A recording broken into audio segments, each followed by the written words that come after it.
Hello everyone! Welcome back sa aking channel. Medyo natagalan ako mag-upload. Gawa ng busy kami nitong mga nakaraang araw. Naglipat kasi sa cabin yung aking mga in-laws. Siyempre, tinulungan namin. Naglipat ng gamit. Pero hindi sila doon titira. Bakasyonan lang yun. Kumbaga, parang every weekend or kaya kung kailan nila maisip punta doon. Pero ang dami kasing trabaho. Gawa nga ng yung mga gamit ng seller, syempre inalis. Parang empty lang yung bahay, tapos yung mga cabinet lang ang natira, hindi naman yung gusto ng aking mga in-laws, kaya pinalitan.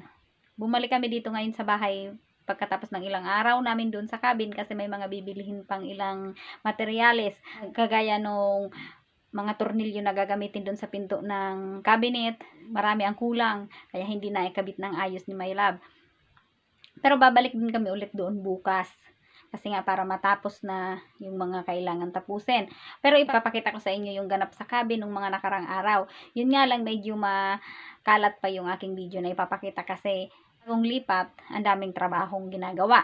Hindi pa naman naayos ng maigi kung saan ba talaga dapat kailangang ilagay yung mga aayusin. Naka-organize ba kung saan talaga dapat lagay.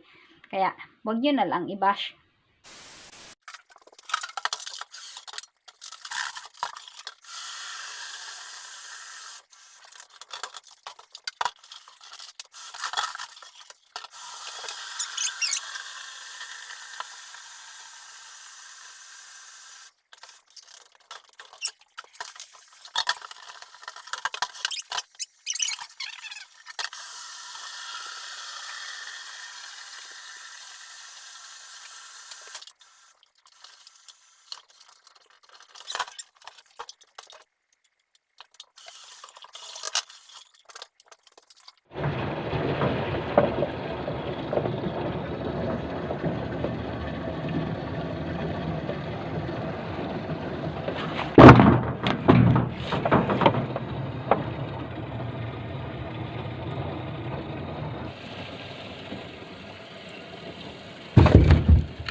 Tusintak, panda.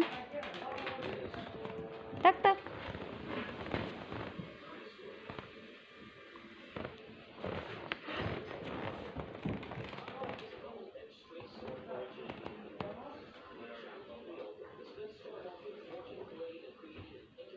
Tak, tak, panda.